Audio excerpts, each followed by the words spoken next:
novos. Já vamos repetir quais são as 4 cenas, falamos ontem, precisamos recordar hoje antes de seguirmos.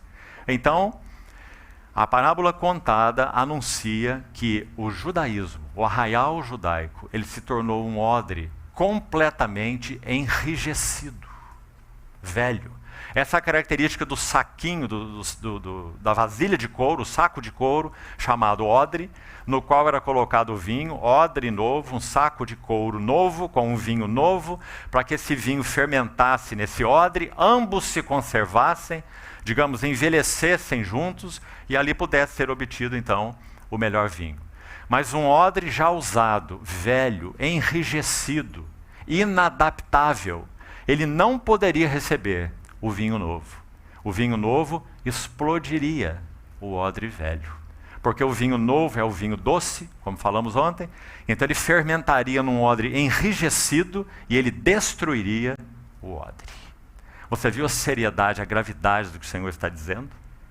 Que o judaísmo, no que ele se tornou, ele é incapaz em si mesmo, esse arraial, essa, digamos, revelação que se tornou num vazio completo, tradição de anciãos, deturpação da lei, tradição de homens, conforme Marcos capítulo 7 coloca de maneira tão clara, negligenciais, invalidais a palavra de Deus, a palavra do nosso Senhor em Marcos 7, para preservar a vossa tradição. Palavra de Deus, vossa tradição. Então esses são os odres velhos, vossa tradição. Por isso o Senhor fala sobre odres novos, que são necessários, para que então o vinho novo seja ali depositado. Que vinho novo é esse? Para resumir em uma palavra, é o Espírito Santo. Segundo Lucas 4, é o Evangelho da graça de Deus, o que é exatamente a mesma coisa. O Espírito Santo é aquele que traz aos odres o Evangelho. O Evangelho e o Espírito Santo se confundem, assim como o Evangelho e Cristo se confundem, porque Cristo é o Evangelho. Não apenas aquele que anuncia o Evangelho, ele é o Evangelho. Então, tudo isso nós temos nessa parábola. Odres velhos, a tradição dos anciãos, o arraial judaico, velho, enrijecido, inadaptável. Odres novos, o caminho da preparação desses odres novos está tão lindamente descrito. Por 4 cenas, gostaria que você voltasse a isso comigo, 4 cenas, especialmente selecionadas pelo Espírito Santo, através de Lucas, para nos mostrar qual é o caminho para se preparar então odres novos, para que um vinho novo possa ser depositado. Então o que nós vimos na primeira cena ontem? O que é necessário, o primeiro passo para que um odre novo seja preparado, e lembre-se, é um processo, não é nada automático, é um processo, como enfatizamos tanto ontem. Primeiro passo, a cena com Simão Pedro e a pesca milagrosa. Uma nova convicção de pecado aos pés do Senhor. Nada de triunfalismo religioso. Essa voz que tem sido tão fortemente anunciada no seio cristão de hoje. Triunfalismo religioso. Acho que você entende o que significa isso, né? Que o Senhor nos ajude a dar um não definitivo a essa voz. Porque se o Espírito Santo está trabalhando em nós, saiba, irmão, ele deseja nos levar a cada vez mais profundas convicções de pecado no singular. Não é questão de pecado cometido, é claro que é isso também, mas é questão do que nós somos por natureza. Lembra os textos que nós lemos ontem de Jonathan Edwards? Que textos impressionantes. Essa é a genuína obra do Espírito Santo. Então, nova, profunda, constante, cada vez mais profunda, convicção de pecado. Não mestre apenas, mas Senhor, retira-te de mim, porque eu sou um pecador. Vendo-se a si mesmo tão indigno, tão dividido. Não foi isso que ele viu? E como nós nos vemos diante do nosso Senhor? Mas, irmãos, essa compreensão espiritual é tão paradoxal, assim como foi com Pedro, não é? Usamos ontem a expressão, se por um lado Pedro disse, retira-te de mim, porque ele viu que diante do santo, Ele, apesar de ter sido chamado por ele, pelo Senhor, de ter ouvido, tu és o Simão, tu serás. Foi a palavra do Senhor para ele. Ele estava amarrado aí com essa palavra. Tu serás chamado Cefas. Não é? Primeiro encontro. No segundo encontro, às margens do mar, o Senhor os chama. Vinde a mim, eu vos farei pescadores de homens. Mais uma aproximação na relação. Mas eles continuaram no seu ofício. Então agora o Senhor faz aquele movimento soberano abaixo da superfície, onde ninguém vê. E assim acontece com as nossas vidas. Tantas e tantas vezes, nem mesmo o nosso cônjuge, o nosso mais íntimo, ele pode entrar ali e conhecer o que o Senhor está fazendo, falando. E muitas vezes usando circunstâncias, e outras vezes diretamente em nosso coração. Movimentos soberanos dessa graça maravilhosa abaixo da superfície. Quem olha para nós, nada vê. Mas os movimentos soberanos estão lá, abaixo da superfície.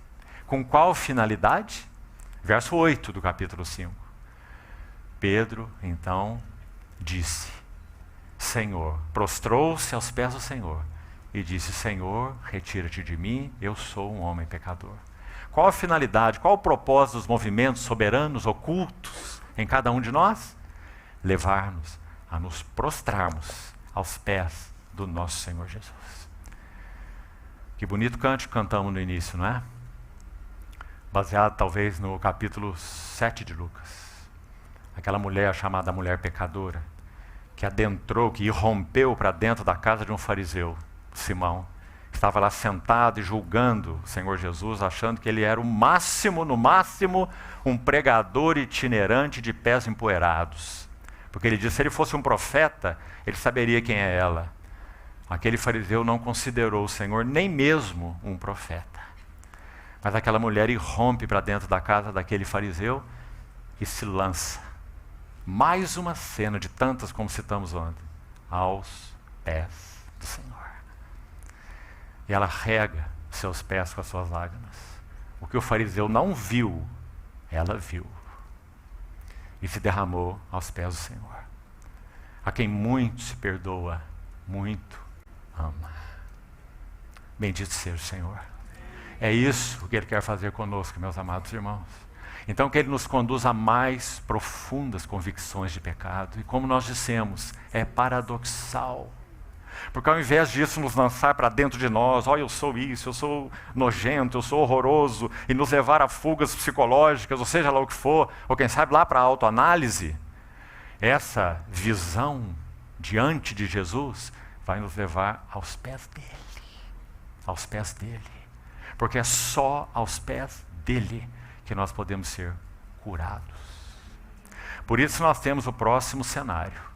E o próximo cenário é a purificação do leproso.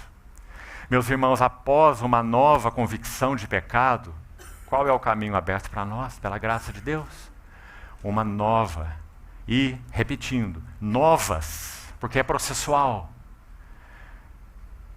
Novas e profundas purificações.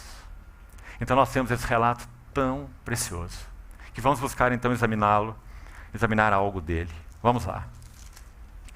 Lucas capítulo 5, verso 12. Segunda cena então, a cura do leproso. Aconteceu que estando ele numa das cidades, veio à sua presença um homem coberto de lepra. Sabe, irmão, só há duas menções no Evangelho de Lucas dessa palavra pleres, traduzida aqui por coberto. Algumas traduções vão dizer cheio.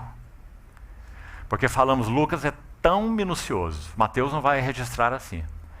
Mas Lucas, com todas as suas características, né, que já falamos, o Espírito Santo então usou de modo tão detalhado, tão acurado. Então Lucas vai dizer que esse homem não era apenas um leproso, como diz Mateus, mas era um homem coberto de lepra. E nós precisamos ir depois ao livro de Levítico para vermos o que isso significa. Literalmente, você vai ver lá, é da cabeça aos pés. Coberto de lepra, então. Ao ver a Jesus. Vamos parar aqui um pouquinho de novo. Se você ler o texto de Mateus 8, que vai fazer o mesmo registro, você vai ver algo muito, muito lindo. É dito em Mateus 8 introduz assim, que o nosso Senhor, tendo concluído suas palavras, quais palavras? O que nós temos em Mateus 5, 6 e 7? O Sermão do Monte. E Mateus 8 vai dizer, tendo concluído